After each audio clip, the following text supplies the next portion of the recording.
Can I request something? Guys, please stop following the Indian media outlets, especially when it comes to US related news, because they just love to hype up anything and everything. So, obviously, when this green card memo news came out, you can look at the headlines and the thumbnails on the YouTube videos. They make it look like that this is the end of the green card dream for all the Indian students and professionals out there. But today I'm going to share what I have found out from my sources, and that could not be farther from the reality. Obviously, I pinged my ex clients, friends, family members who have recently filed their green card applications in US and some other people who are about to file their green card applications. And I asked them, how does this news impact you?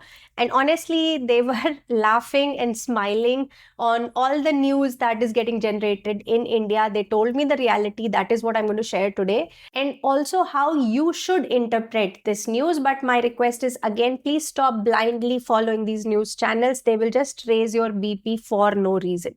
Okay, so today's topic, let's first understand how the green card process currently works in the US. Let's say you are working in the US on your H1B or L1 visa. Your employer will file for your green card, and given the current waiting times in EB2, EB3 categories, after filing, it can take decades. It could take 15, 30, or even 50 years for somebody to reach to the point where their date becomes current, which means that they have reached the final step, which is the I-485 form, where you do the adjustment of status step. This is the final step in the very long green card application. Currently, this step can be done in the US itself. And once you do this I-485 process, it can take anywhere between 1, 2, or 6 months to get your green card in your hand. As you can see, this is the very last step of the green card process, which is itself very long because of the current wait time for the Indian applicants. Now, the memo that came out on May 21st, this is the step that USCIS is changing. Now they are saying that for this final step, you have to be back in your home country, take a consular appointment, and do this I-485 process in your home country. So only the final adjustment of status step has been changed. You cannot do it any longer in the US. There are still exceptions, by the way. So this is the step that has changed. So it means that only people whose date is becoming current anytime will have to go back to India to do this step.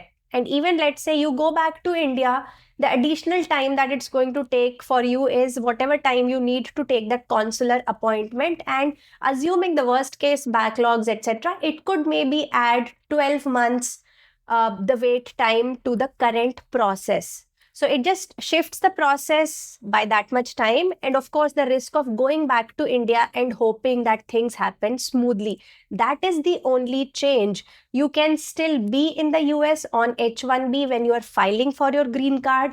You can still keep renewing your H1B until you reach that I-485 process. So for next few decades, the process does not impact the people who are watching this video, because you are mostly students, or you have just arrived in the US, or you are a professional who's starting out there.